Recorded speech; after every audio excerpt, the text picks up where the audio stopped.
Welcome to Connection Artist, the podcast for building better relationships by design. Love and human connection are fundamental needs for all of us, but how do we cultivate lasting, emotionally healthy, fulfilling relationships with ourselves and others? I'm Luca, and I invite you to join me in meeting everyday people with diverse backgrounds and ages who all have one thing in common: a genuine passion for fostering meaningful connections. You'll hear their heartwarming stories and practical advice for building lasting marriages, lifelong friendships, and self-love. In this season 1, we sit down with 10 couples, learn how they met, and hear the secrets behind how they've built lasting marriages. Their insights will inspire and enlighten you. I also interview guests who found and maintained warm, lasting friendships for decades, and they're sharing how they did it. And lastly, we can't forget the importance of growing a loving relationship with ourselves, so we discuss building self-love and confidence. I've brought together a fantastic lineup of guests for you to meet who will share their unique stories and invaluable communication and relationship advice. Together, we're learning the secrets to building more meaningful, fulfilling relationships, one conversation at a time. I'm Luca, and I invite you to join me in becoming a connection artist. All right, welcome back to our podcast. We have another couple today, Cody and Meghan. I met Cody and Meghan about a few days ago. Yeah, last weekend. Yep. Just a few days ago at a coffee shop. They were this cute couple sitting next to me working. I was working on my laptop, and I looked over. I was like, should I ask them? And I just went for it, and I asked them. I think it was one of my first questions to them was like, "Hi, I'm Anna. Would you like to be on my podcast?" I think you asked about, you're like, is that The avocado toast good? And I generally was curious about the avocado toast. And then later I was like, okay, they seem friendly and social. I'll ask them if they're interested in being on a podcast.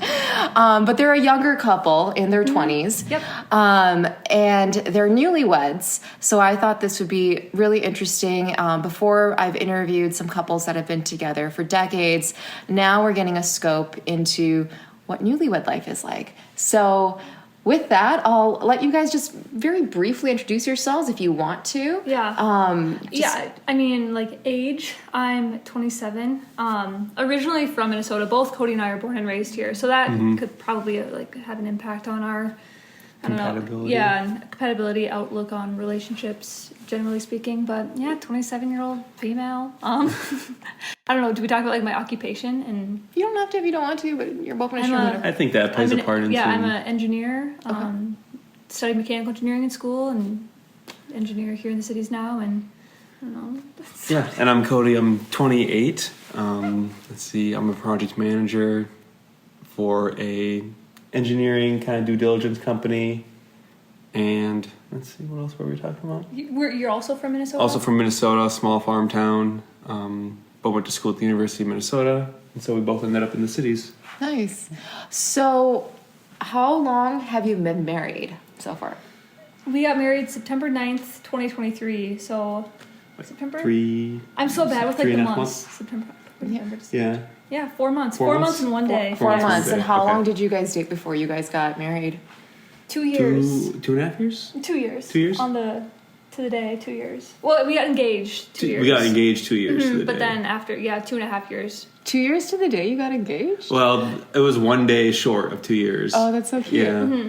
I was going to do it a couple days earlier, but my friend who was going to help me with the proposal ended up breaking his collarbone the night he was supposed to come down to the cities.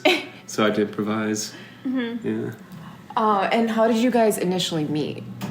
On Hinge. Hinge. Yes. Yep. The dating app? Hinge. Okay. Our first date was, and this was very unlike me. I identify as kind of socially awkward. Like, I don't know. I'm not very outgoing. Like, I have to have, like, I need somebody else to kind of initiate, and then I'll, like, roll with it.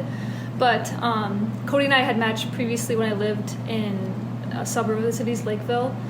And for whatever reason, I just ghosted him. I never responded back, and then Probably because I commented on the weather. Yeah, and I was like, that's okay, weird, but and then I deleted I don't Hinge. know what to talk about. Yeah, and then I deleted Hinge because the idea of like apps and dating on apps was so like, I don't know why, because I thought it was too awkward for that. Like, I'm like, I can't meet a stranger and go talk to them. Like, that's so weird. Like, what the heck? But then COVID came and I was alone in the cities. I didn't have any, like, I was like, okay, like, my brothers are here, my parents are in Mankato, whatever. I see them enough. Like, but as far as like people my age to talk to. I'm like, I have to kind of put myself out there. And then, but COVID was happening, so I was like, this is horrible. But then I downloaded Hinge again when I moved to like downtown Minneapolis, and I saw Cody, and I was like, I remember that guy. Yeah. I ghosted him, and then I actually like liked your prompt or something, and then you left me hanging for a bit, and I was like, sad. He hates me. But I knew I was always gonna match you again. So. But yeah, and then you messaged me like one thing, and then like without saying anything else, I was like, do you want to go on a walk tomorrow morning? And then I never ever in my entire life asked anybody on a date before, app or in person, but for whatever reason, something, I remember I was laying like on my right side on my couch just looking at my phone, and I was like, I'm gonna ask him tomorrow morning at 9 a.m. if he wants to go on a walk. And then he said yes, and then the rest was history. Yeah. So we went for a walk around like the Makaska. Yeah, Bede Makaska or Calhoun. Formerly Calhoun. Mm-hmm. And we planned to go on just the walk around the one lake, and then it was going so well that we just kept going because it's a chain of lakes. So you just did like a figure eight around the lakes. So we walked like, I don't know how many miles on our first date. Yeah. You hit your 10,000 steps a day. Oh yeah. Yeah.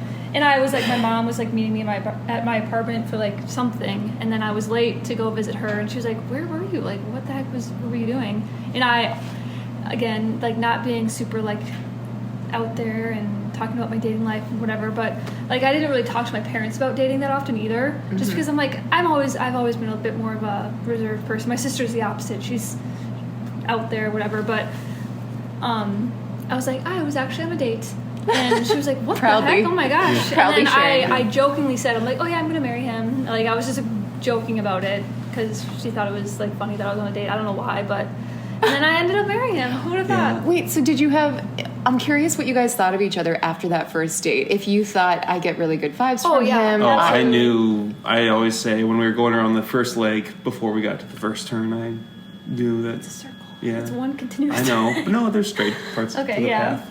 So you guys both kind of had a really good vibe. How did you know? Well, we found our first... The day we started dating was our first date. Like, that's just because it did go that well, and it's so like cringy, like from the outside looking in, you're like, okay, yeah, I'm sure, you know what I mean? But like it was like, I think when we were talking about this right before we walked in, like the thing that like I think ignited the conversation on the date was we both like we love podcasts and we both like love history and like stuff like that. And I don't know if you've heard of Hardcore History, like Dan Carlin, Hardcore History, so but good. What was it? What was the Supernova in the East? Supernova in the East. Like part 4 came out or something, and like the day before, and I was listening to it on my way to the date, and then I had mentioned that to him when I got there, and he was like, "Oh my god, no way, that came out!" And that also happens to be his favorite like history podcast, and then that kind of got the ball rolling because I don't know, like I feel like it's awkward a first date with a stranger, like you don't really know what to talk about, and you're like, but our conversation is like, what are 3 people you'd have dinner with throughout history?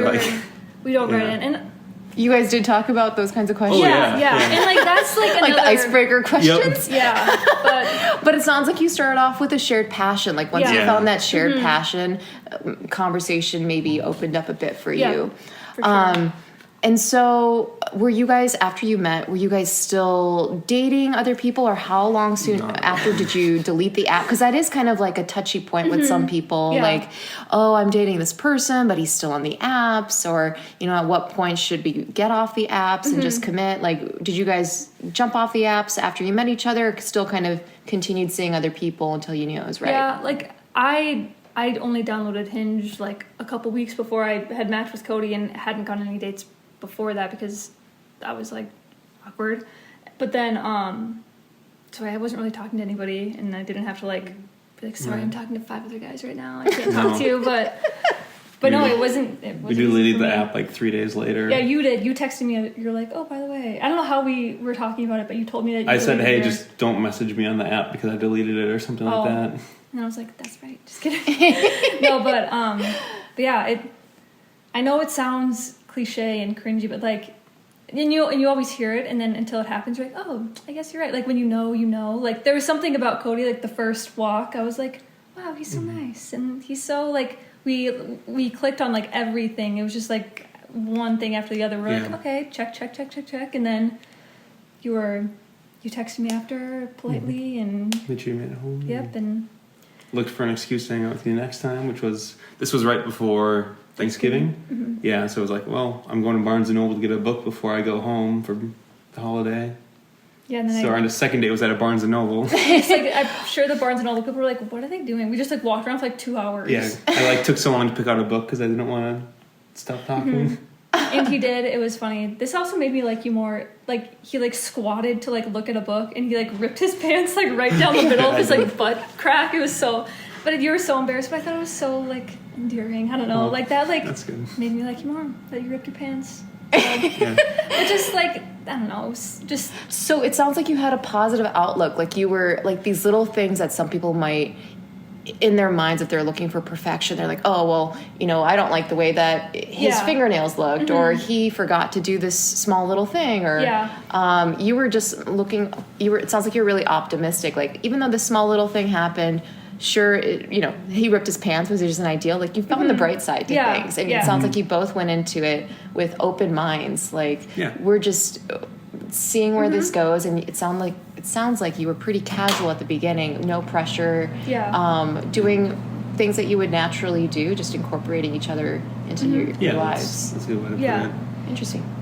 It wasn't like a date at a fancy restaurant or anything like that. It was just it was also the restaurants were all closed too, because it was true. And it's okay. Some people do start off with dates at restaurants, but you know, people meet in different ways. So it's interesting that, you know, yours was so kind of natural, but also at the time, COVID, so many other options were closed. Like you mentioned, a lot of restaurants were closed. You were limited where you could go. So you guys just try to make the best of it. Compatibility wise, as far as how you knew, I'm sure both of you guys dated before you met each other. How did you know that this one felt right? Like, what compatibility factors, more general compatibility factors, were green flags to you that you were like, yep, this one would work for me, versus the other people that you dated in the past? I guess I've always tried to be myself, because I know that the person that I wanted to spend the rest of my life with, I wanted obviously to be myself and for them to like me for who I was. And I guess that was so easy with you. Yeah. And I think same. I think I've gone on dates with the app in the past, like before I moved to Minneapolis, and then I obviously dated two in the past too, but I felt like, and it's kind of a part of growing up, like you kind of figure out who you are as you grow and talk to other people, whatever, but like I'd always felt like I was maybe filtering myself, or not leaning into 100% Megan. But I told Cody, I'm like, I don't know what it was. I think maybe it was the walking and not having to make like the eye contact or whatever. It like let my brain just go crazy. But that was like the most me I was, just like right off the bat with anybody. Not that I wasn't myself with anybody else, but like you're like kind of filtering yourself, especially the first date. You're like not leaning into the nerdy side, or like the, I don't know, weird philosophical questions. I don't know, that people would be like, what the heck? It sounds like both of you felt like you could be your natural, authentic selves around each other from the beginning. Yeah. And that's what made you guys just kind of lean into each other, because you're like, oh, I can be me, and I'm accepted, and I'm liked for it. Great. So it's just, you know, as simple as sometimes just finding people who allow you to be you. Interesting. And so now that first off, so you dated for about 2 years. How did you kind of knew at the beginning, like you both had strong inclinations, like this one's probably the one. Would you say it was, by the way, people use the term like love at first sight. Do you feel like that's what this was, or was it still kind of like a gradual get to know you process? I mean, I think you go first. First sight, maybe not first sight, but like after the walk, I knew. After I talked to you, got to know you a bit more. And like I feel like, so love at first conversation. Sure. Yeah. It was like logical people. I wasn't like, I was joking with him. I was like, yeah, I'm gonna marry him, but like I think like a little part of me believed it, and because we had such good kind of banter off the bat and compatibility. But yeah, I would say it was love at first conversation too. Like, I mean, with like, I knew we were talking about this at the coffee shop a bit, but like with the advent of social media and Hinge, your options are endless. I'm sure there's lots of, oh my god, I'm sure there's lots of prettier girls and hotter guys, and you know what I mean? But it's like, I think we're both the type of people who need to like connect with somebody. Yeah, not for not sure. that other people aren't. I think the majority of people are, but with, I don't know, the digital age we're in now, I feel like it's easy to be distracted or attracted to things based on how they look as opposed to... There is also, we talked about this in the coffee shop, where sometimes there's this false sense that you have endless options on these apps, that you have endless suitors or endless women who would potentially want to date you just because they're just by the sheer number of people on there. But it sounds like you guys were practical, where you were looking for connection, and once you found that, you stopped. You weren't like, what can I find that's even better? 'Cause some people end up on the apps, and again, maybe they might be overly picky or whatever it is, but they sometimes end up on the apps for months or years because they're always looking for the next best thing. They always think that the grass is greener. So sometimes you just have to stop and realize the grass is pretty good here. I'm okay with this. And like you say, you always say the grass is green where you water it. Like, and that's not to say like we're like settling you. I'm like, well, this is the best I'm going to do. Like no, we very much like are on the same page in all the big things. I feel like I think what is like punching up, or like you're definitely I think you're the best that I was gonna ever get, and I'm very fortunate to every day I'm like, how did I get so lucky? Not just like, I don't know, it's true though. That's sweet. Very true. Aw. Same for me. Ew, gross. Okay, so you've been married for 2 years you've dated for 2 years, have been married for about 3 months or so. What has been your kind of key takeaway, one or two pieces of advice that you give to people of how to build a lasting relationship? For some people it's mutual respect, for some people it is really great conflict resolution skills. Is there anything that you've learned in being together for about 2.5 years that you credit your success to, staying together and building a good relationship together? I think our core values are very much aligned, and our goals and where we see ourselves in only 5 years, 10 years, 20 years down the road, which very much helps keep us...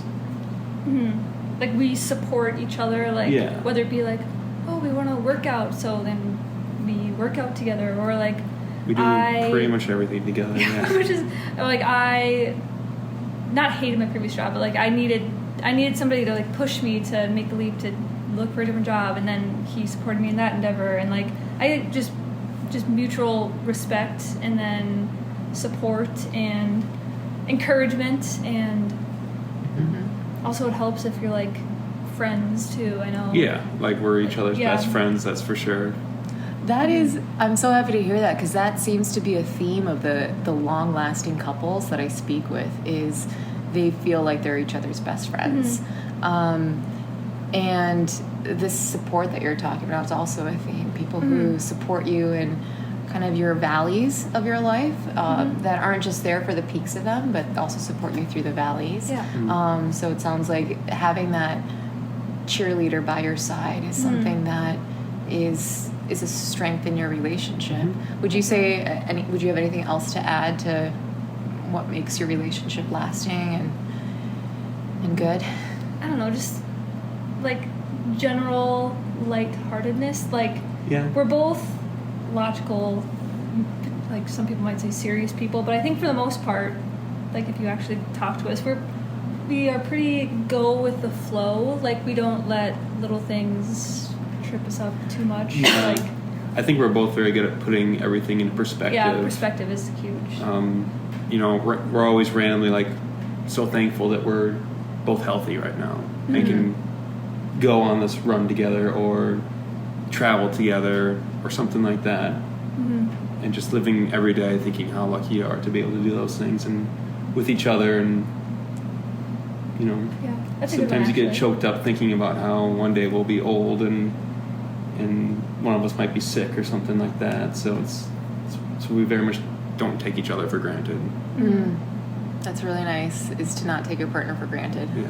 It's a good, like some people do, they wake up and they just, kind of fall out of the habits that brought them together as a couple in the early stages. They fall out of those habits, and you hear of couples like years down the line who are like, people have changed and I just don't feel the spark anymore. But it's interesting that, you're still at a stage where you appreciate each other and express gratitude for one another. And I hope that is, a theme throughout a relationship, the entirety of the relationship. I think, like Cody said, perspective. Like, we always, like, kind of going back to our love of history, we always talk about, like, we could have been born in the year 1101 with, like, I could have been a peasant on some, this is so, why am I saying that? But, like, that's, like, what we, like, talk about, just random things. And then not only, like, realizing how lucky we are in our relationship, but then, like how lucky we are to have families that we have and have parents that were great role models. I know we talked about that too, and like how lucky we are. Let's talk about that a little bit, because I am curious, just your family marriage dynamics or parent role model dynamics. Would you say you grew up in a loving household, a caring household? Like, what are some of the adjectives you would use to describe the household that each of you guys grew up in? And are your parents still together? Yep. And have they been married for a while? Yeah, my parents have been together since my mom was 17. She's 55 now. They've been together for as long, obviously, as I can remember. But I always, again, I talk about how lucky I am and I have 3 siblings too, 2 older brothers, a younger sister. My brother's married, my other older brother's engaged, and my sister's also engaged. So it's like, and I think a lot of that is a testament to our parents' relationship growing up, like a loving marriage. They were very supportive of one another, which then obviously supported us, like encouraging, like our, I don't know, like I text my dad all the time. I'm texting him right now. Like, I'm like best friends with my parent. Like, to this day, like, we're close, and I'm sure that had an impact on my life. Like, and I don't think you value those things until you get older, and then you're like, oh, wait, that's why I turned out the way I did, is because I had like all these kind of subliminal messagings throughout my entire life. It's like, this is how a guy should treat you. This is how you should talk to your partner. This is how you should talk to your kid. I don't know. It's just like I had that kind of model for what a healthy relationship looks like my whole life. And I know some people aren't so fortunate, so I definitely thank my lucky stars every day that I was one of those lucky ones that had that.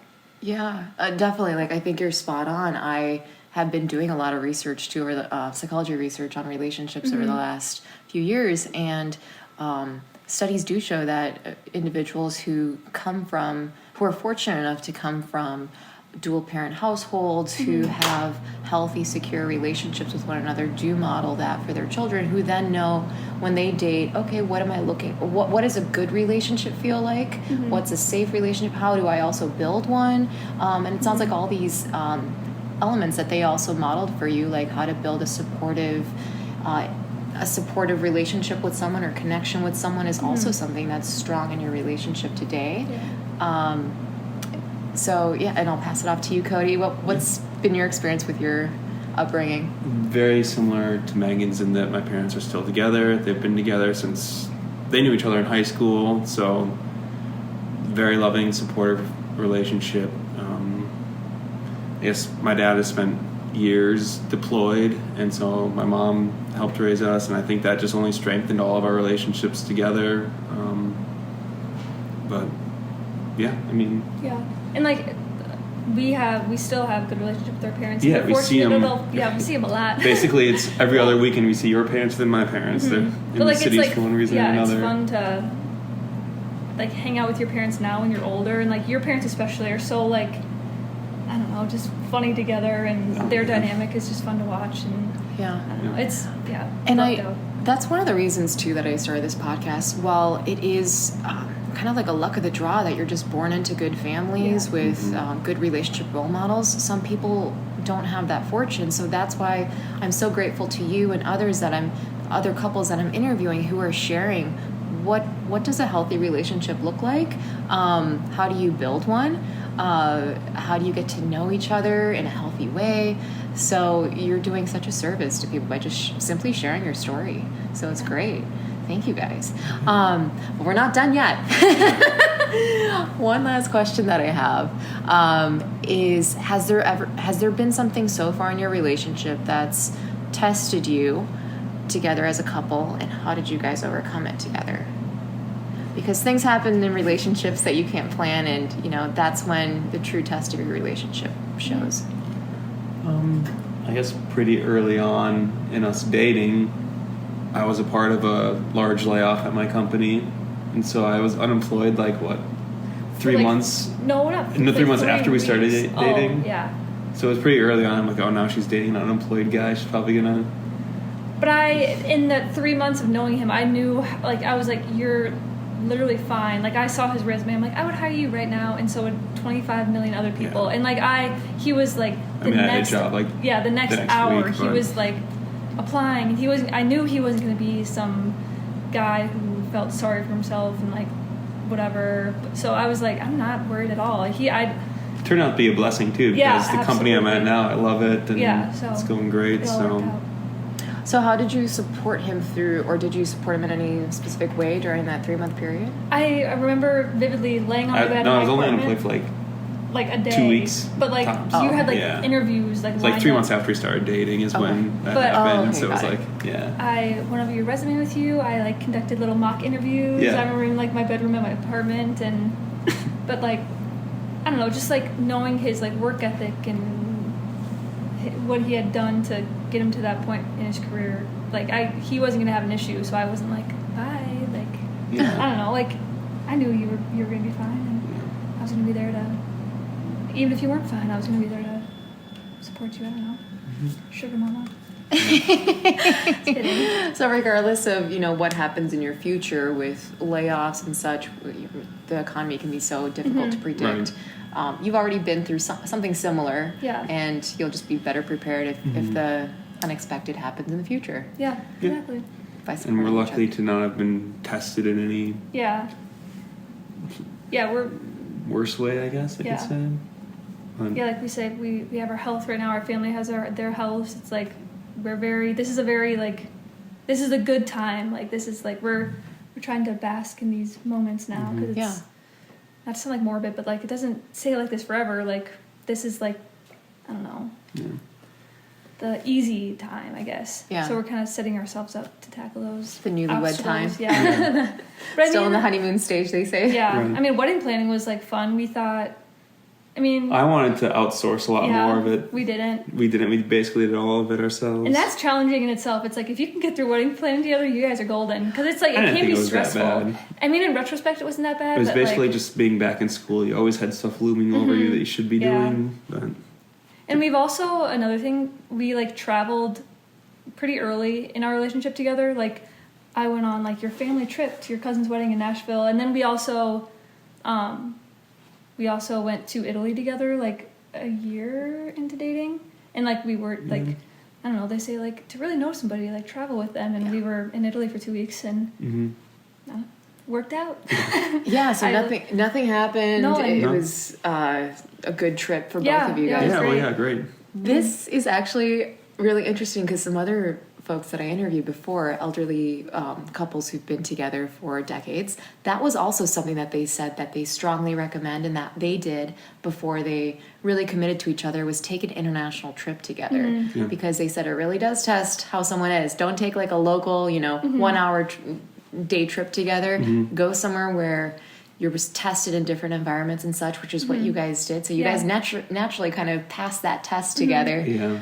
Granted, we went to a European country that's basically being here in terms of ease of living, but. And then we added the next tier of challenge to that by going on a trip last year, Cody and I, and then my parents. So it's you throw that into the mix, and I was it was good too. That one was good too. And then we just booked our honeymoon. Yeah, we did. So we're going on another trip. France. But nice. But we just, I don't know. That was another thing we kind of bonded over right off the bat, was our, not even love for travel, because that implies I traveled a lot before that point, but our wanting to travel and see things and we now. want to do that. But this is probably a big last hurrah before we have kids. Because, we don't think we're going to be bringing a baby to Europe. Yeah. No. But it sounds too your families really get along well as well. Yeah. Oh, yeah. Yeah, your parents are sweet. Like, he has 2 sisters who are 20, how old now? 24 and 22? I think 25 and 23. That's like such classic brother, I don't know, but like his sisters are great, his parents are great. You get along with my siblings. We don't see him as much. We see him a lot. We have 3 sibling weddings this summer, so Alone, yeah. So it's going to be busy. Nice. Yeah. Well, love is in the air, I guess, yes, for your family. Yeah. Okay, so I know that I said that the last question was going to be the last question. Last question. Do you have any remaining words of advice for anyone that might be, in their 20s or maybe even a little bit older, considering using a dating app, considering marriage, considering just wanting to find a great connection in their life? Do you have one piece of advice that you'd give them? I mean, my decision to marry you was easy, I guess. It was... I always knew it was going to happen, and it wasn't difficult. We didn't have to work for... Yeah. I don't know. You shouldn't have to, like, you're saying you shouldn't have to, like, force things, or, like, Yeah. it shouldn't, like, and I know we talked about this someday, but, like, you watch movies where it's, like, this, like, dramatic, like, you fall in love, and it's this big thing, and all these things. Not saying that wasn't the case for us, but, like, those are movies, and, like, it's, like, it's okay if, like, things are slow, and you rip your pants in Barnes and Noble. Noble. And like things, like, life happens, Yeah. and it's like, I don't know, like, don't compare yourself to what you see on movies or on TikTok or on Instagram. It's like, if it feels good for you, then Yeah, right. Know yourself and what you want. That's would be my biggest and be honest tip. with yourself, I guess. I know, we're like, These are really good. At first, you were like, we weren't sure if we are going to have a response to this, Yeah. but it sounds like a couple of them that have come out is don't compare yourself to other people's relationships or relationships that you see in the media or movies or films.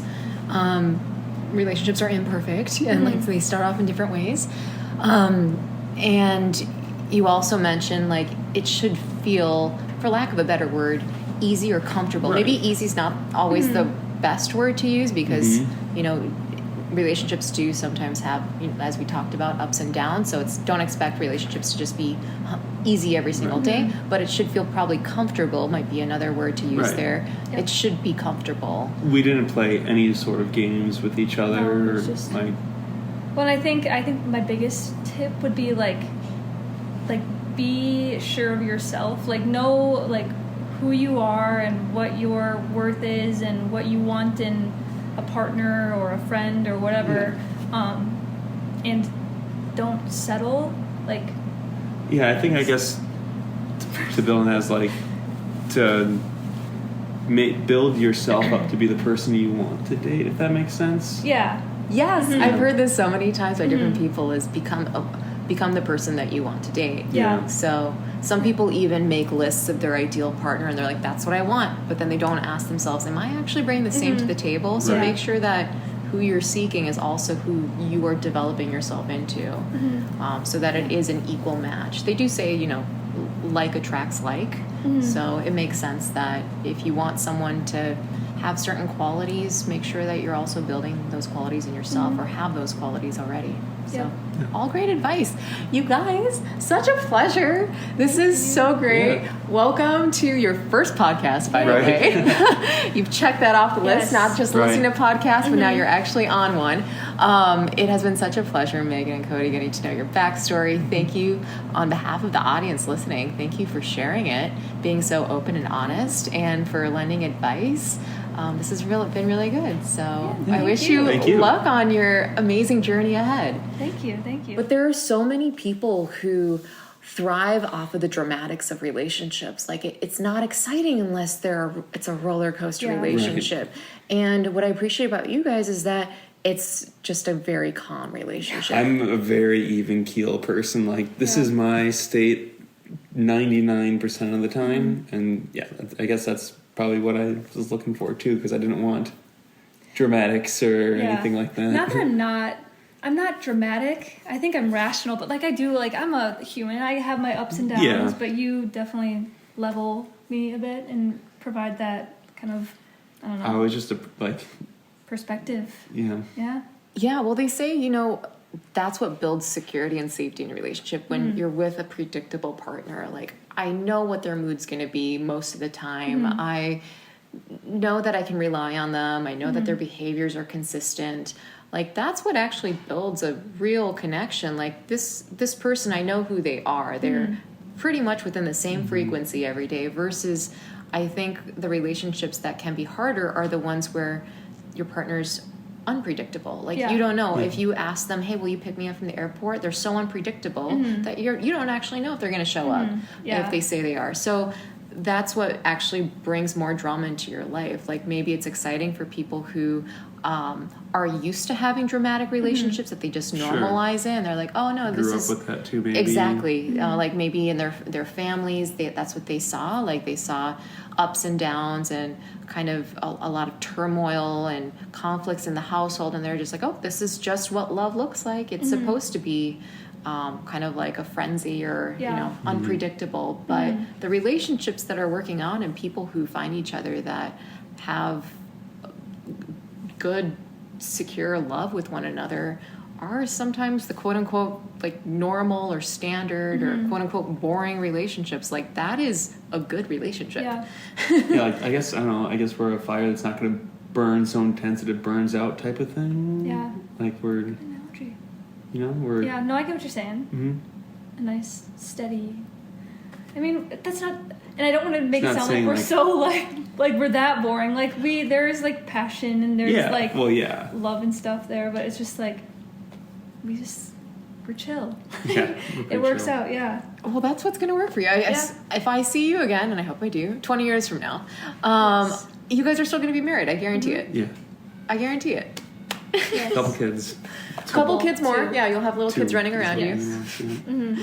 But like, all the great signs are here. All the green flags are here. So this is stuff. If you're a younger person and looking for love, this is what you should be thinking of. Like, what you should be looking out for. Like, don't trust the social media and kind of like glamorized stories of films and how love might happen. Real love happens in ordinary ways. In ordinary places. Agreed. Yes. Even in Barnes & Noble. Rip your pants in Barnes & Noble. As we wrap up another episode of Connection Artist, I want to express my gratitude to you for listening and exploring how we can all grow and better connect with one another.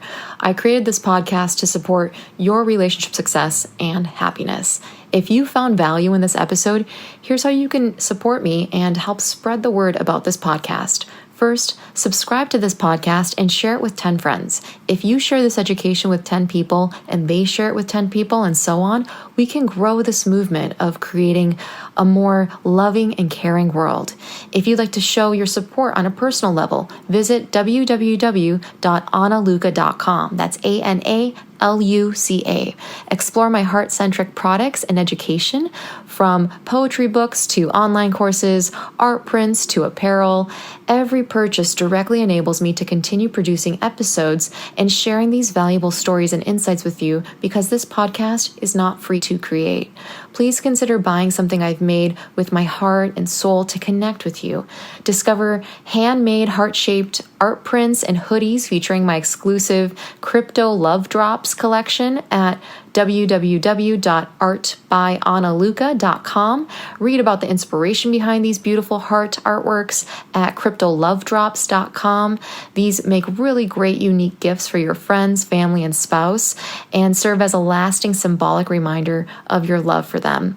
Or if you enjoy journaling or you'd like to start, get my 15-minute daily guided journal for confident mindset titled Yes, I Can. If you want more stories, buy my poetry book, The People We Meet, available on Amazon or directly on my website, artbyanaluca.com. Just click on the Books tab. Listen to my music album called Reprise on Spotify. Fun fact, the opening music track that you heard on this podcast is actually composed by me and is featured in my music album.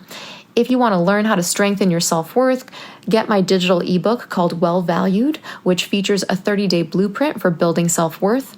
Or if you're single and want to learn how to assess and find your most compatible dating partner using AI, get my digital course called Well Matched. These products are all designed to strengthen your self-worth and relationships and are all linked in my website, www.analuca.com.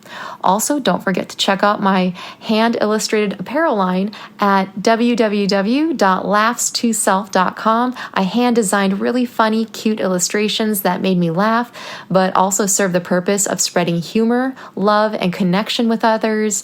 That apparel line of hoodies, t-shirts, and sweaters are exclusively available only on my website, so if you want to wear something unique, check out laughstoself.com. Connect with me on social media for podcast and life updates. You can follow me on Instagram or TikTok at AnnaLucaOfficial. And lastly, if you're based in the United States and would like to be interviewed on the podcast, send me a message at myconnectionartist@gmail.com to potentially join me as a guest on this show in the future. Remember to subscribe to this podcast and leave a 5-star review. It helps a lot in reaching more listeners like you who can benefit from this information. Thank you for being a part of this Connection Artist community. I'm wishing you so much love and happiness in your relationships. Stay tuned for the next episode.